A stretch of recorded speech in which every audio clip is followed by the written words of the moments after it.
Beef, ఎద్దు మాంసం, గొడ్డు మాంసం, లేదంటే మనకి ఆవు మాంసం అన్నట్టుంది. ఇది మన దేశంలో తలెత్తున వివాదం చూసాం. బీఫ్ తింటే జరిగినటువంటి గొడవలు, తినటానికి మా హక్కు అని మాట్లాడేటటువంటిది ఇదంతా జరిగింది.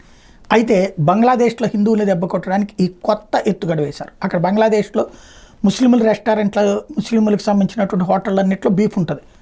హిందువులకు సంబంధించిన హోటల్లో మాత్రం అది ఉండదు. ఇప్పుడు అక్కడ ఆ దేశంలో బ్రతకాలంటే ప్రభుత్వం చట్టం చేసి పడేసింది. బీఫ్ ప్రతి రెస్టారెంట్లో తప్పనిసరి అని. నాన్ వెజ్ రెస్టారెంట్లో, అక్కడ వెజ్ రెస్టారెంట్ అనేది నాట్ యాక్సెప్టబుల్ అట. బీఫ్ని ప్రతి రెస్టారెంట్లో పెట్టాలట. ఎప్పుడైతే ఈ ఉత్తర్వులు ఇస్తారో ఆటోమేటిక్గా ఆ మతాన్ని వదిలేయాలి. ఎందుకంటే హిందువు పవిత్రంగా కొలుస్తుంటాడు ఆవుని, అట్లాంటప్పుడు ఎట్లా అనే లెక్కన ఉంటుంది.